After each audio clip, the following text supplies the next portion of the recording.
Welcome to Suffolk Matters, where all of Suffolk County meets the men and women of Suffolk AME. News, opinions, and insights you won't hear anywhere else. Here's your host, the president of New York's largest independent union, Suffolk AME's Dan Leveler. Welcome to another edition of Suffolk Matters on Walk 97.5 and 94.3 The Shark, where Suffolk County meets the men and women of Suffolk AME. News and views you can't hear anywhere else. So my guest this morning is Suffolk County Legislator Minority Leader Jason Richburg. Jason, thank you for joining us. Thank you, and thank you for having me, and thank you for inviting me to this program today.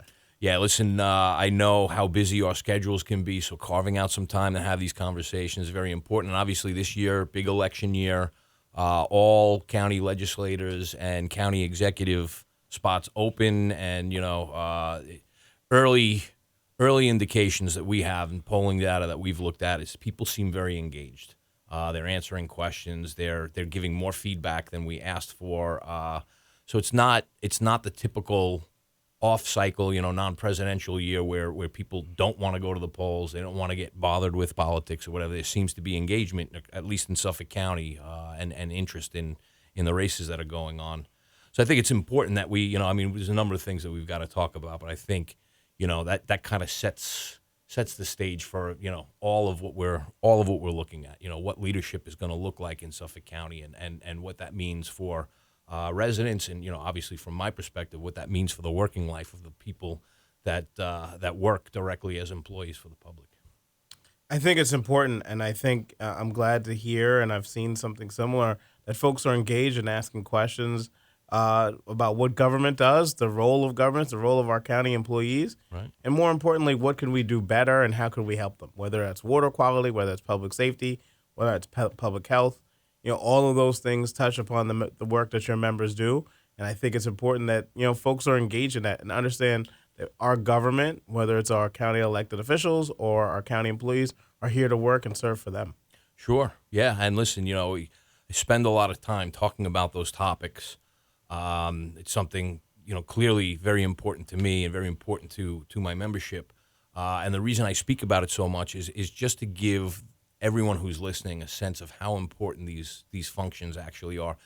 It's like a utility, right? You only notice it's not working when it's not working, right? When it's there, it's just supposed to be there. Hey, listen, I hit the switch, the lights go on, everything's normal. When you hit the switch and the lights don't go on, or everything just turns off, the oil burner goes out, right? Or your sewage treatment plant isn't running. Those are the things.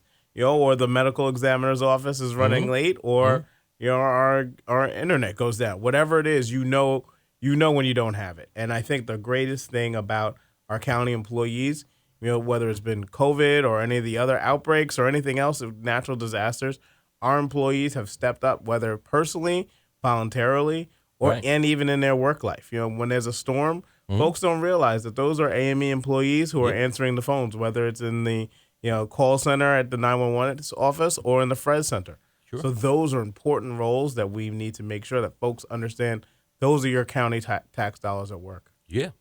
And listen, going through, the county's had some financial troubles, and getting the county through those financial troubles, that's the workforce, right? That's the public worker that's getting that stuff done.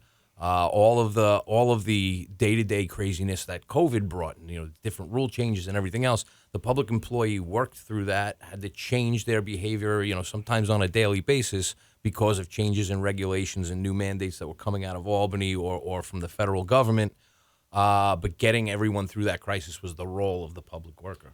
And I love to say that government is a battleship. We're not a fighter jet. We don't turn on a dime. Mm-hmm. But when there's an emergency, because we're like a battleship, everybody is trained in what to do next, right?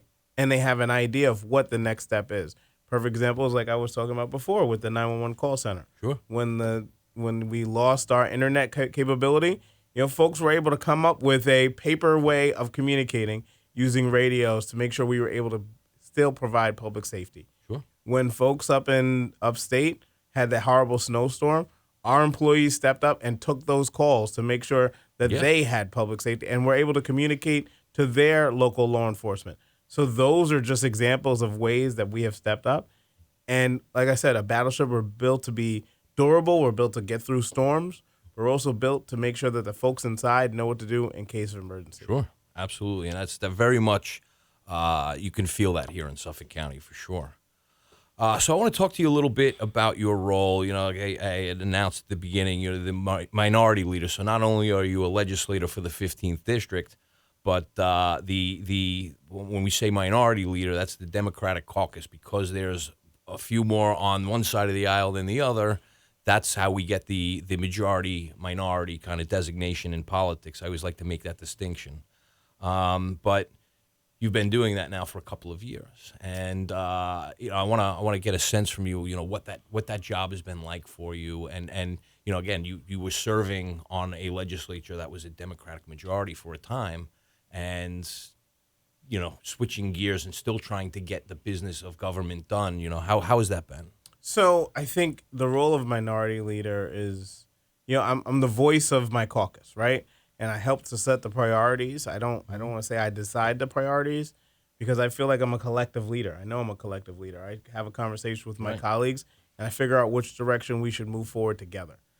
So that's my job. My job is to make sure that we get our priorities through. Sometimes we win, sometimes we lose. But the other thing that my job is to build coalitions. Yeah. Right? There are some obstacles that we're not going to, we're going to have an impasse on. But there are other things that we can build bridges over, and let's figure out how we can build bridges. My experience as being a chief of staff and a clerk and what have you, I didn't always have a voice in the room. Right. So being the minority leader gives me an opportunity to sort of hone back on those skills, whether it's to talk up or talk down, or listen to what's going on and figure out where the path is.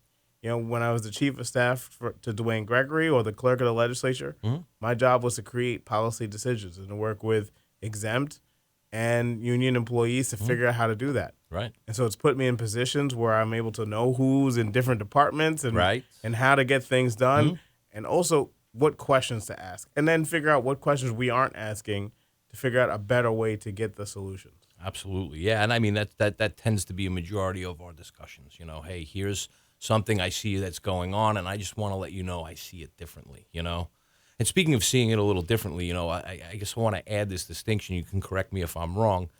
So I point this out a few times on this show, but if a district elects a particular party to represent them, it's never 100% of the district that elects. There are philosophies from both sides of the aisle represented in that vote. One person just got a little bit more from their side than the other person did, and those folks from the other side of the aisle, so to speak, they still need representation. And while the district, while the legislator from that particular district doesn't necessarily care, like, hey, I'm a Republican, the person who's calling me in my district is a Democrat, they probably didn't vote for me, they still take care of the issue. Making sure they have a voice in the room, that's part of, I think, the responsibility of the minority caucus, and you in that role as minority leader. So one of the things that it doesn't matter what door I go to or who I'm speaking to, I don't ask you what your political persuasion is. My question to you is, what is your issue? What is important to you? Right. Whether it's managing the issues of your roadways with speeding, whether it has to do with, again, water quality or what have you. All of us have an issue, and it doesn't matter whether you're a Democrat, Republican, conservative, working families. We need to make sure that we're serving everyone, and we need to make sure that we're listening to other perspectives. Whether we agree with them or not is not the point. But once we close our ears to other sides, then what we're doing is we're creating barriers as opposed to bridges, which is not helpful in government. So, speaking of interacting with people and saying, okay, what is your issue? I don't care about your political affiliation. What is your issue? In your time as serving on the legislature, what would you say is like maybe two things that were really important to you that you got behind and you really helped kind of move? Most recently, and I said this is something we did in our first year, is the Maternal Mortality Task Force. Because and constantly I've heard from families in our community who have had issues with pregnancy, whether they felt that their medical professional wasn't listening to them, whether they felt like they weren't getting the services they needed to be provided, or they were underprescribed for medication. Right. And so we were able to help we actually got some new data this last week from the state. And we hadn't gotten data from the state since 2018 on maternal mortality. Wow. So that's important. And why that's important to folks in Suffolk County is those of us who live on the west end of the county, you probably live 20 minutes from a hospital. If you live further east in the county, you might live further. Now, if you fall and hurt yourself, you're 20 minutes away from a hospital, you have a choice of where to go. Right. If you're in the East End, there's a storm, it's a 911 issue, we might have to have a helicopter get to you. If you live on Fire Island, you might not be able to get to, the ferry. And so understanding the numbers, understanding how this has affected all people in our county, extending birth outcomes is really important. I think the other thing that we've worked on, and it's really been collective. I could definitely say police reform because that's one of those things that's worked on a larger scale, but on a smaller scale, we were able to help someone keep their home, and we were able to help someone. I don't want to go too much into detail. Yeah, of course. But the idea is that there were some financial issues. We were able to help them map through it. We were able to get them their house back, and we were able to get them to a point where they can make the decision whether they wanted to sell their house or not. Right. And that, to me, is as important as anything globally that we've done. Right. Because that's a difference for someone where they're living, controlling their financial destiny. Right. Is really, really important. So on some level, we call constituent services, and that's all those individual calls and those individual issues.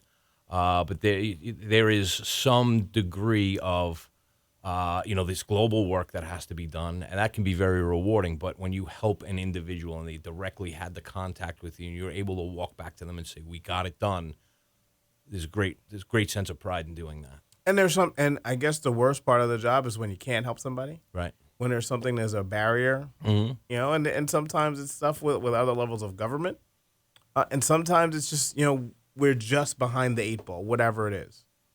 I remember when I was a chief of staff, we were able to.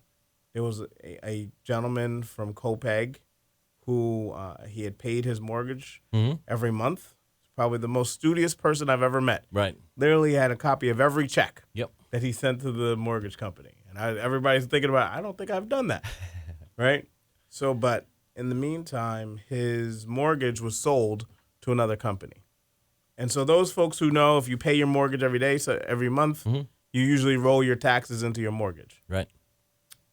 When the mortgage was sold from one company to the other, one company didn't pay the taxes that 1 year. Oh. So the county took, because, years later, the county took possession of his house.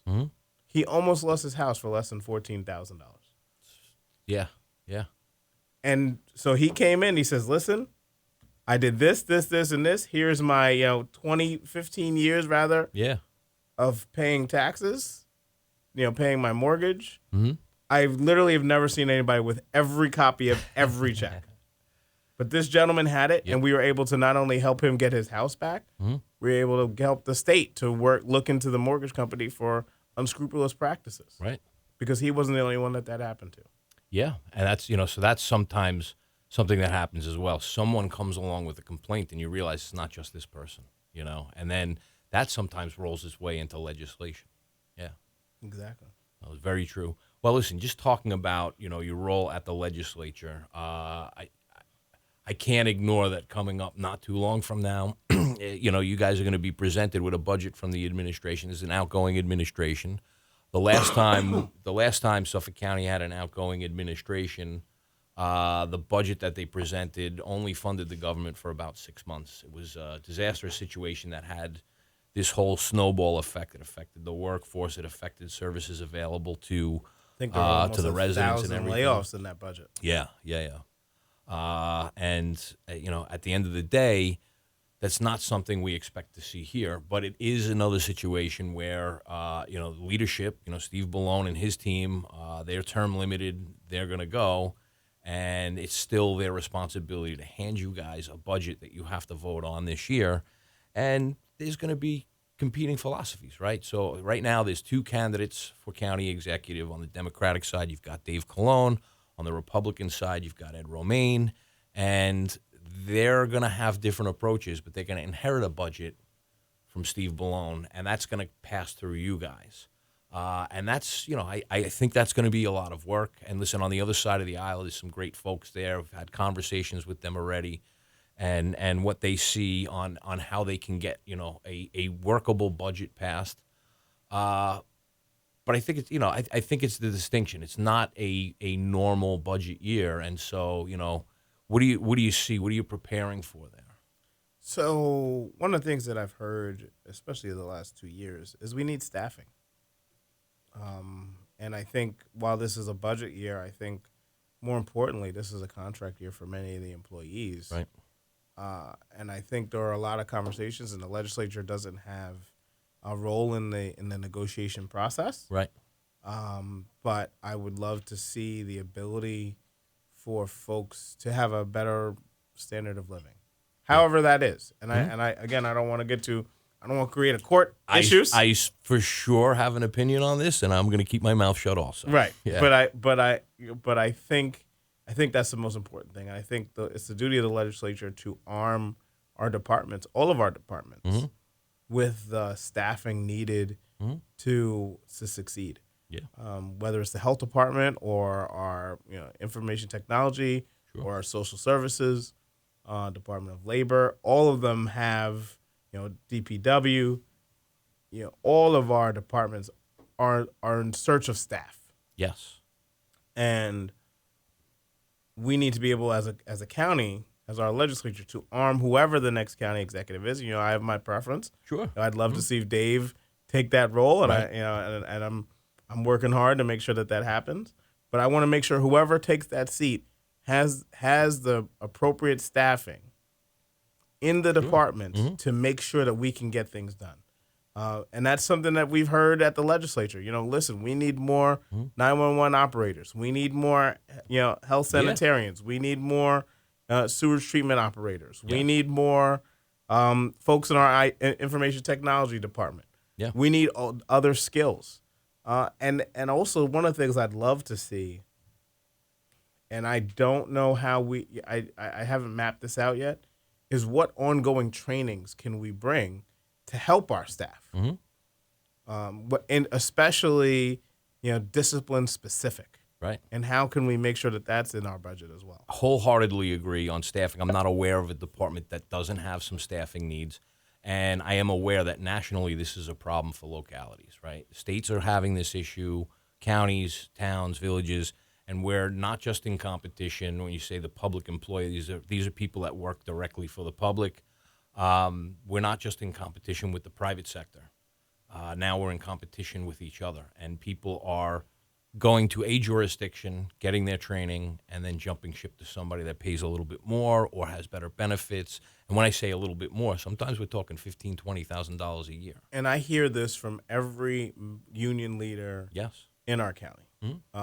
Folks, we've had this conversation where folks will leave our county and go work for a school district. We have folks who leave, some public safety unions and join another public safety union, or join another locality's public safety. Yeah. We have folks who are leaving county and then going to the state for different social services needs.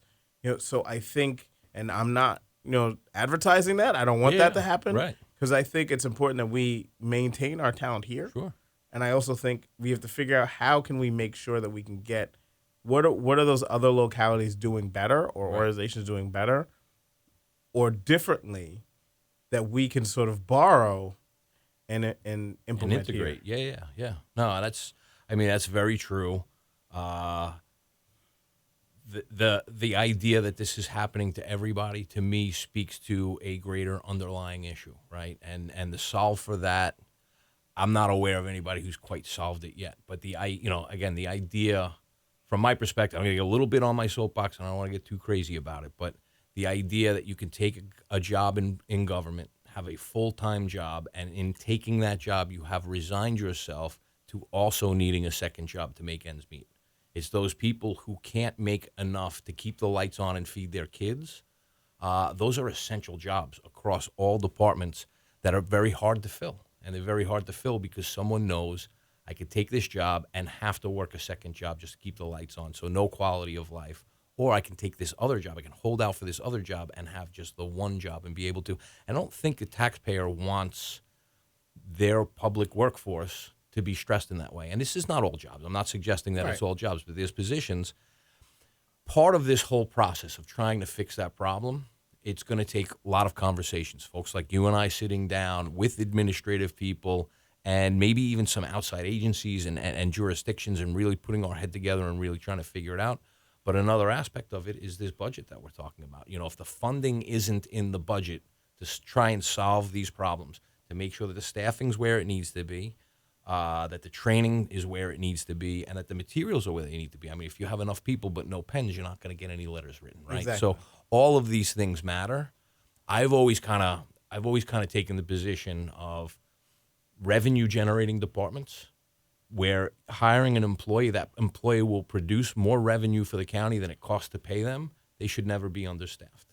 And anywhere your overtime budget exceeds the cost of new hires, you're burning out good people that you're going to eventually lose when you can, in fact, afford to hire a full-time worker, right? So these are the things, I'm not trying to put words in anybody's mouth, but as I look at the budget, these are the kind of analysis I'm doing. And I would also say that in departments that are aided, right? Because we have a number of positions that are aided through various, whether it's the state or the federal government.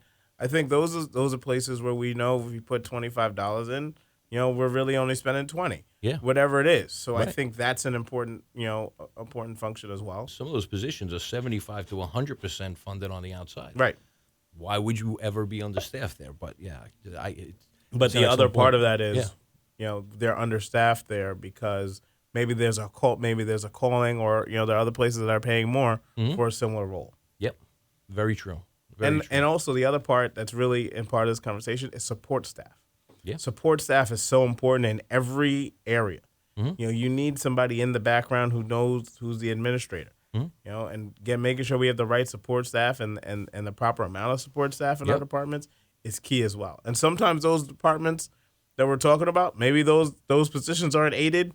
Maybe those positions don't generate funds. Yep. But we need the support staff. And listen, we talked about the loss of jobs in Suffolk County because of, some financial hardship and bad budgeting going back over a decade. Middle management really took the biggest hit. Yes. And it would seem counterintuitive, but labor unions have always advocated for proper staffing levels for oversight as well.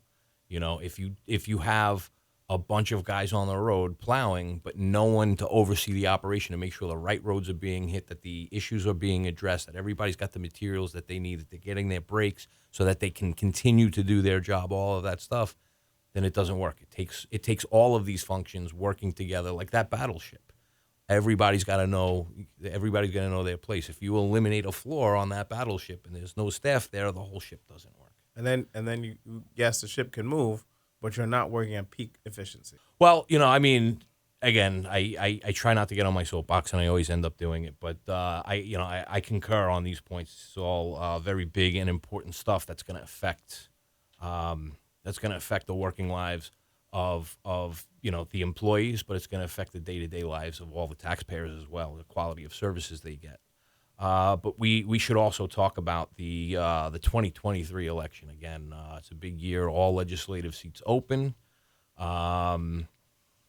Competitive races in a bunch of districts, and then we've got county executive races also. But why don't we start talking a little bit, your district, and then maybe your side of the aisle, what you're looking at. So we have a great machine out there knocking on doors, talking to people. We have our candidates out there. I'm out there as well, going to events, having conversations. I think that's the biggest thing that we're doing. We're also doing our normal marketing, and we're adding our other things, social media, text messaging, and the like. But I think the best thing we could do, regardless of any side, is one person reaching out to another person and bringing them to the polls. Yeah. I think that's the best thing. And activating folks and understanding what issues are at stake here. I think, public safety, public health.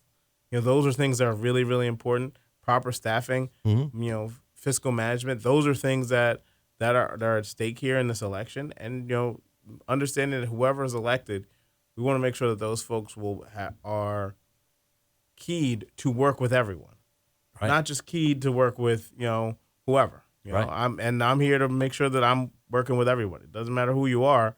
We have to have a relationship. I have to have conversations with you. No, I agree.